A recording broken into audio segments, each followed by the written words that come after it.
السلام علیکم ناظرین اور حضرات، آج آپ کا ہمارے چینل اسلامک ریمائنڈر میں بہت بہت سواگت ہے۔ چلیے آج ہم آپ کے لیے گئے ہیں حضرت امام حسین کی پوری کہانی کو دھیان سے سنیے گا اور اسکپ مت کریے گا، اور جو چینل پر نیا ہو وہ چینل کو سبسکرائب ضرور کرے۔ آئیے دوستو کہانی شروع کرتے ہیں۔ حضرت امام حسین کو اسلام میں شہید کا درجہ دیا جاتا ہے۔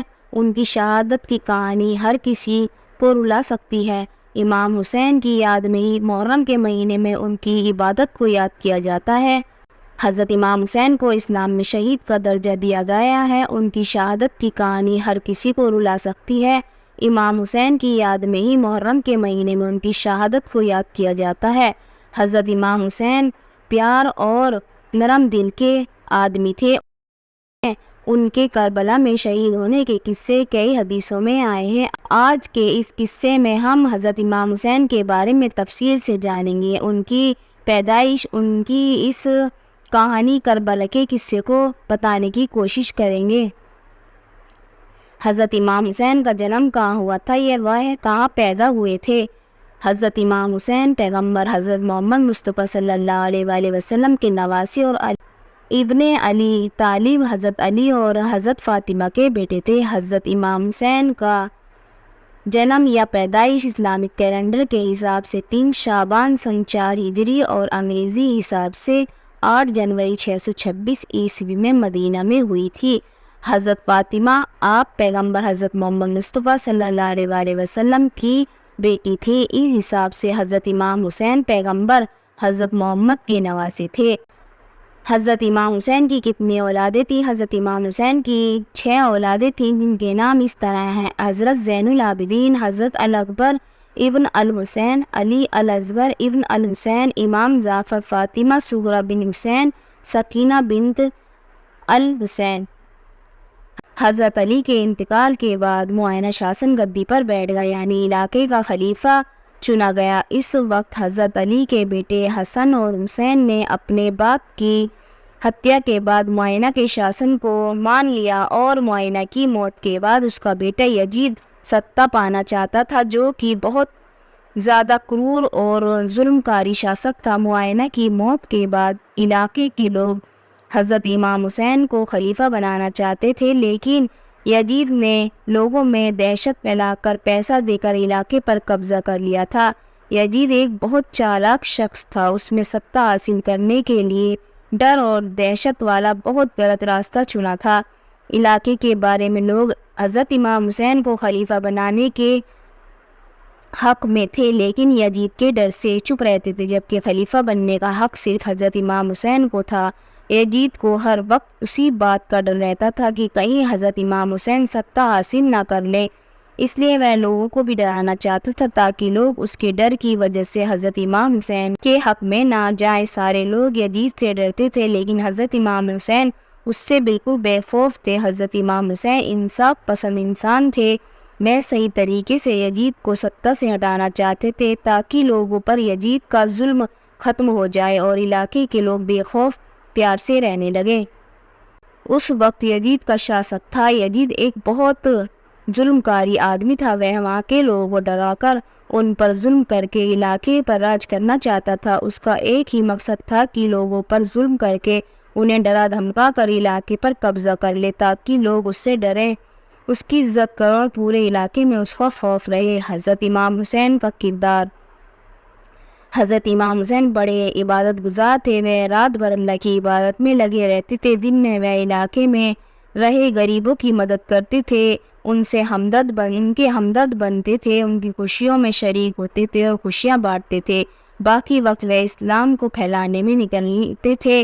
ان کا ایک ہی مقصد تھا کہ لوگوں کی بھلائی کی جائے اور اسلام کو پوری دنیا میں پھیلایا جائے۔ انہوں نے اپنی پوری زندگی اسلام کو پھیلانے میں لگا دی۔ پیغمبر حضرت محمد صلی اللہ علیہ وسلم اپنے دونوں نواسے حسن اور حسین کے بارے میں ایک ہی بات کہتے تھے کہ میرے لیے حسن اور حسین دنیا کی سب سے اچھی خوشبو ہیں۔ حضرت امام حسین کو لوگ سماج سے پیار تھا۔ وہ یزید کی ڈر کی راجنیتی نہیں سمجھتے تھے۔ یزید کو اس بات کا احساس ہوا کہ لوگ اس کے ساتھ نہیں ہیں۔ اس نے سوچا کہ اگر حضرت امام حسین بھی اس کا ساتھ کریں گے تو لوگ بھی اس کا یعنی یزید کا ساتھ دیں گے، لیکن حضرت امام حسین نے یزید کی ہر بات ماننے سے انکار کر دیا تھا۔ یزید نے پھر یہ یوجنا بنائی کہ جو اس کی بات نہیں مانے گا یا اس کے خلاف جائے گا وہ اسے مار ڈالے گا۔ امام حسین کو بھی وہ مارنا چاہتا تھا۔ اس بات کا آپ اندازہ حضرت امام حسین کو ہو گیا تھا۔ حضرت امام حسین نے مدینہ کیوں چھوڑا؟ حضرت امام حسین کو معلوم ہو چلا تھا کہ یزید انہیں مارنا چاہتا ہے، تو انہوں نے اپنے پریوار کی حفاظت کے لیے مدینہ چھوڑنے کا فیصلہ کیا اور مکہ جانے کا فیصلہ لیا۔ جب آپ مدینے سے مکہ کے لیے جانے کا سوچ رہے تھے تب حج کا مہینہ بھی چل رہا تھا، یعنی کافی لوگ اس وقت پاک مکہ میں حج کرنے کے لیے جا رہے تھے۔ آپ بھی فیصلہ کر چکے تھے کہ میں بھی حج کے لیے جاؤں گا۔ بس یہی سوچ کر آپ مدینے میں مکہ کے لیے نکل گئے۔ جب آپ مکہ پہنچے تو ان کو کوفہ، جو کہ اس وقت عراق کا ایک شہر تھا، وہاں سے کافی لوگوں کا ساتھ ملا۔ اس کو کسی نے خبر دی تھی کہ کوفہ کے لوگ آپ کے ساتھ ہیں اور یزید کے ظلم کو ختم کرنا چاہتے ہیں اور آپ کے ساتھ ہیں۔ آپ کو اس بات کو سن کر بڑی خوشی ہوئی کہ کوفہ میں ان کے کافی ماننے والے ہیں۔ انہوں نے پھر مکہ میں کوفہ جانے کے لیے فیصلہ کیا کیونکہ وہ یزید کے ظلم کو ختم کرنا چاہتے تھے۔ مکہ کے کئی لوگوں نے آپ کو سمجھایا کہ آپ کوفہ نہ جائیں، وہاں آپ کے اور آپ کے پریوار کی جان کو خطرہ ہو سکتا ہے، لیکن آپ نے بڑی سوجھ بوجھ سے فیصلہ لیا کہ وہ کوفہ جائیں گے اور لوگوں سے ملیں گے اور یزید کے آتنک کو ختم کریں گے۔ یزید کو اس بات کا پتہ چل گیا تھا کہ کوفہ کے لوگ آپ حضرت امام حسین کے ساتھ ہیں اور ان کے خلاف جنگ کے لیے تیار ہیں۔ یہ سن کر یزید بہت ڈر گیا تھا۔ اسے یہ ڈر ہو گیا تھا کہ اگر سارے لوگ حضرت امام حسین کے ساتھ ہو گئے تو ان کی ستہ جا سکتی ہے۔ حضرت امام حسین کربلا کیسے پہنچے؟ جب آپ کوفہ کے لیے مکہ سے روانہ ہوئے تو یزید نے اپنی سینا، جن کی تعداد ہزاروں میں تھی، ان کے پیچھے لگا دی۔ اتنی بھاری سنکھیا کے آنے کا اندازہ جب کوفہ کے لوگوں کو لگا تو بہت سے لوگ ڈر گئے اور انہوں نے حضرت امام حسین کا ساتھ چھوڑ دیا۔ کچھ لوگ ایسے بھی تھے یزید کی سینا سے لڑنے کے لیے تیار تھے، لیکن ایسے لوگ بہت کم تھے۔ زیادہ تر لوگوں نے یزید کی طاقت اور اس کی سینا کے ڈر سے آخری وقت میں امام حسین کا ساتھ دینے سے انکار کر دیا۔ جب اس بات کا پتہ حضرت امام حسین کو لگ گیا تھا کہ یزید اب انہیں نہیں چھوڑے گا اور ان کی موت طے ہے، لیکن پھر بھی انہوں نے ہار نہیں مانی۔ انہوں نے پھر بھی کوفہ کی اور بڑھنے کی یاترا جاری رکھی۔ اب ان کے ساتھ ان کے پریوار کے کچھ لوگ اور ساتھ میں ان کے کچھ ساتھی تھے۔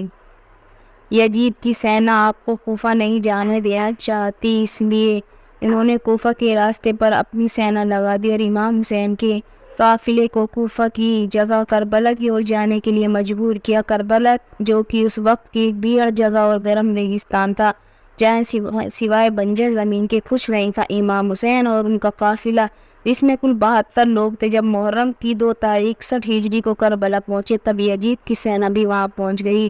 محرم کی 7 تاریخ کو یزید کی سینا نے کربلا میں موجود ایک نہر، فرات ندی الکرمہ نہر پر پہرا لگا دیا تاکہ حضرت امام حسین ان کا قافلہ پانی نہ پی سکے اور اگر پانی پینے آئے تو انہیں اسی وقت مار دیا جائے۔ حضرت امام حسین پھر بھی یزید کی سینا کے سامنے جھکنے کو تیار نہیں تھے۔ وہ بنا پانی کے اپنا سفر کر رہے تھے۔ کربلا کے ریگستان کی اتنی گرمی میں پانی بنا رہنا بہت مشکل تھا۔ بنا پانی کے حضرت امام حسین کے بچے پیاس سے تڑپنے لگے کیونکہ ان کے پاس نہ پانی بچا تھا نہ کھانا۔ بنا پانی اور بھوک کے رہتے ہوئے 2 دن ہو گئے تھے۔ امام حسین کربلا میں یزید سے لڑنا نہیں چاہتے تھے، وہ بس اپنے پریوار کو وہاں سے نکالنا چاہتے تھے تاکہ وہ کسی طرح کوفہ تک پہنچ جائیں۔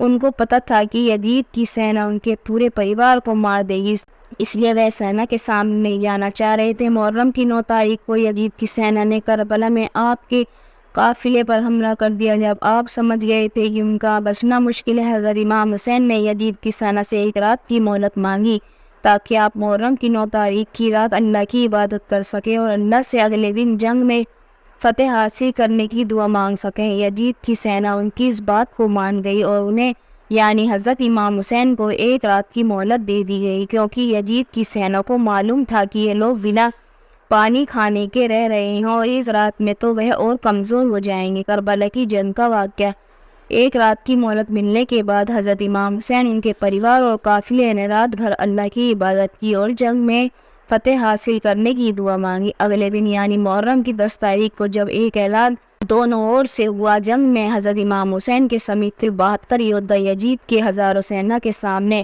جنگ کرنے کو تیار تھے۔ پیاس اور بھوک کی حالت میں بھی آپ کے لوگوں نے یزید کی ہر بات کو ماننے سے انکار کر دیا، کیونکہ وہ یزید کے سامنے جھکنے سے زیادہ شہید ہو کر مرنا پسند کرتے تھے۔ دوپہر میں نماز کے بعد یزید کی سینا آپ کے قافلے پر حملہ کر دیا۔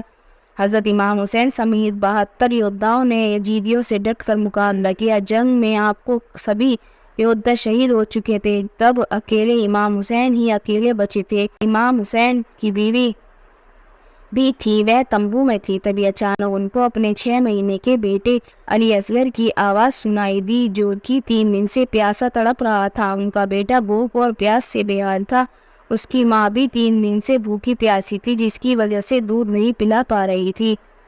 آپ حضرت امام حسین کو اپنے بیٹے کی یہ حالت نہیں دیکھی گئی اور وہ اسے اپنے ہاتھوں میں اٹھا کر کربلا میں لے آئے۔ انہوں نے یزید کی سینا کو اپنے بیٹے کو تھوڑا پانی پلانے کے لیے کہا، لیکن انہوں نے پانی نہیں دیا اور آپ کے بیٹے کے اوپر تیر سے وار کر دیا، جس سے آپ کے بیٹے کی اسی وقت موت ہو گئی اور وہ شہید ہو گئے۔ اس کے بعد یزید کی سینا نے بھی حضرت امام حسین کو بہت بری طرح سے قتل کیا۔ حضرت امام حسین کے شہید ہونے کے بعد ان کا گھوڑا نام ذوالجناح تھا، وہ تمبو میں آیا۔ اس کے جسم پر خون کے نشان تھے، وہ زخمی بھی تھا۔ تمبو میں آتے ہی وہاں موجود مہیلائیں سمجھ گئی تھی کہ حضرت امام حسین شہید ہو چکے ہیں۔ حضرت امام حسین کے شہید ہونے کے بعد ان کے گھوڑے ذوالجناح کے ساتھ کیا ہوا، اس کا کوئی ذکر یا اس کا کوئی کتابوں میں ذکر نہیں آیا ہے۔ یزیدیوں نے تلوار سے آپ مبارک کا سر کاٹ کر گلی محلے میں گھمایا تھا، ان کا جلوس نکالا گیا تھا۔ یہ دیکھ کر ہر کسی کی آنکھ میں آنسو تھے سوائے یزیدیوں کے۔ خیر، امام حسین کی شہادت کو اسلام کبھی نہیں بھلا سکتی۔ ان کی ہی یاد میں محرم کے مہینے میں ماتم کیا جاتا ہے اور حضرت امام اور ان کے پریوار کی قربانی کو یاد کیا جاتا ہے۔